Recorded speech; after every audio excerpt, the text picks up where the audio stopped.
প্রিয় বন্ধুরা আপুরা আসসালামু আলাইকুম, কেমন আছেন আপনারা? আশা করছি ভালো আছেন। আমি আল্লাহর রহমতে আপনাদের দোয়ায় ভালো আছি। ভালো বলতে মোটামুটি আছি, খুব ভালো না, তারপরেও আপনাদের সাথে কথা বলার জন্য আসছি, ভিডিও শেয়ার করার জন্য আসছি। যাই হোক, কড়াইয়ে পেঁয়াজ ভাজা শেষের দিকে কাঁচামরিচ দিয়ে দিলাম। কষানোর পর এভাবে কষায় নিতে হবে। তারপর দিয়ে দেবো গুঁড়ামরিচ দেওয়ার একটু মোটামুটি ভালোভাবে দিব। আজকে যা রান্না করব একটু ঝাল ঝাল করব। এরপর দিয়ে দেব হলুদ গুঁড়া, মরিচ গুঁড়া, হলুদ গুঁড়া দেওয়ার পর একটু কষাই নেব। কষানোর পর দিয়ে দেব যা রান্না করব তা হচ্ছে গিলা। আজকে আমি গিলা কলিজা ভুনা করব। তো এখন শুধু গিলাই দিলাম। গিলাগুলি দেওয়ার পর ভালোভাবে কষায় নেওয়ার পর গিলাগুলি আগে দিচ্ছি এই জন্য যে কলিজা একসঙ্গে দিলে কলিজা গলে যাবে, কারণ গিলাগুলি শক্ত, কলিজা হচ্ছে নরম, এজন্য কলিজা পরে দিয়ে দেব, আগে গিলা সিদ্ধ করে নেব। যাই হোক, এইবার দিয়ে দিলাম পরিমাণ মতো লবণ দেওয়ার পর আবার ভালোভাবে কষাই নেব। এইভাবে কষাই নিয়ে গিলাগুলি ঢাকনা দিয়ে রেখে দেব, যাতে একটু সময় সিদ্ধ হয়ে যায়। যাই হোক, গিলা এদিকে সিদ্ধ হতে থাক, আর এদিকে আপনাদের সাথে শেয়ার করব কি কি দিয়ে গিলা কলিজা রান্না করব, আবার কিভাবে রান্না করব। এদিকে কলিজাগুলি আগে গরম পানি দিয়ে সিদ্ধ করে ধুয়ে রেখে দিয়েছি, আর এদিকে আলু ভেজে নিয়েছি।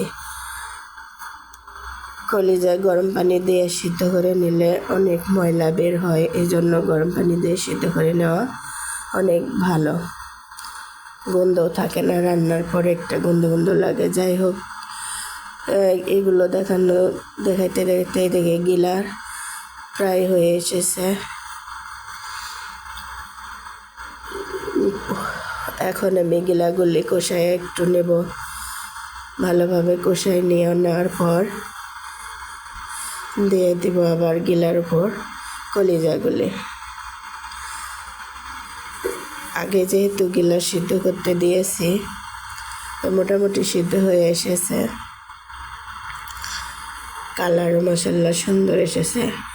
যাই হোক, রান্না করতে রান্নার ফাইনাল লুক তো অবশ্যই ইনশাল্লাহ আল্লাহ সুস্থ রাখলে দেখাবো। তো এইদিকে রেখেছি চিংড়ি মাছের মাথা, আলু, রসুন বেশি করে দিয়ে সিদ্ধ করে এগুলো ভর্তা বানাবো, সেগুলো আপনাদের শেয়ার করছি। এরও ভর্তারও ফাইনাল লুক আপনাদের সাথে শেয়ার করব।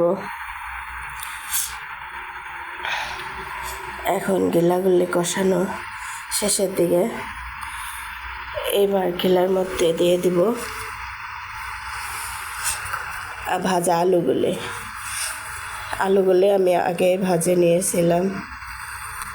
আলু ভাজে নিলে রান্নার স্বাদ একটু অন্যরকম লাগে, ভালো লাগে আর কি। আলুগুলি দেওয়ার পর আবার কষায় নেব,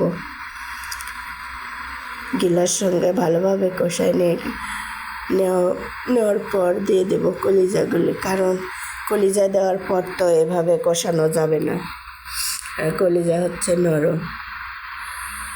যাই হোক, এইবার আমি কলিজাগুলি দিয়ে দেব। দেওয়ার পর মোটামুটিভাবে অতি সাবধানে কষাই নিতে হবে। কলিজা এমনি নরম, তারপরেও যদি জোরে জোরে কষায় তাহলে গলে যাবে সবগুলি। কলিজাগুলি কষানো শেষের দিকে আসলে এভাবে কষাই নেওয়ার পর আবার ঢাকনা দিয়ে রেখে দেব। ভালো থাকেন সবাই, দোয়া করুন। আল্লাহ।